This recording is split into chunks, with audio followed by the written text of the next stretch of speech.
الشاف عبد الله. نعم انا نسيها الشاف ديالنا كبير. شنو كدير؟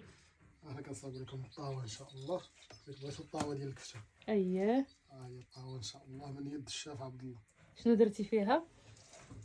فيها سميتو البصله والبطاطا. اييه. وفيها الفلفله وفيها العطريه كنشرملو بهذيك الخضره ديك البطاطا والفلفله صافي. والبصله ها هي كما كتشوفوا البصله مشلطه. الله يعطيك الصحه. والكفته؟ والكفته العطريه راه مصاوبينها بالزيت البلديه. الله يعطيك الصحه. وشنو تقول الناس اللي صوناو لك على العسل؟ الناس اللي صوناو ليا العسل تنقول لهم شكرا بزاف على الثقه ديالكم اللي درتو فينا. الناس راه وصلاتهم السلعه وعجباتهم وشكرونا وعجبهم الحال. والناس اللي باغا تقدم لنا مرحبا والف مرحبا. وشنو المنتوجات اللي عندنا؟ المنتوجات اللي عندنا انواع ديال العسل. عندنا التركيبه الرباعيه. التركيبه الرباعيه اللي كتكون من العسل ديال السدر والبروبوليس وحبوب اللقاح والغذاء الملكي.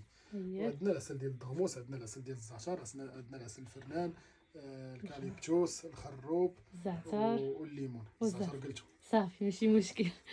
وعندنا حتى السمن عبد الله. وعندنا حتى السمن البلدي اخوتي. اللي بغى شي حاجه مرحبا الف مرحبا. نخلي لكم ان شاء الله الرقم ديال الهاتف في اول تعليق او على الشاشه وتواصلوا معنا. مرحبا الف مرحبا. مرحبا بكم.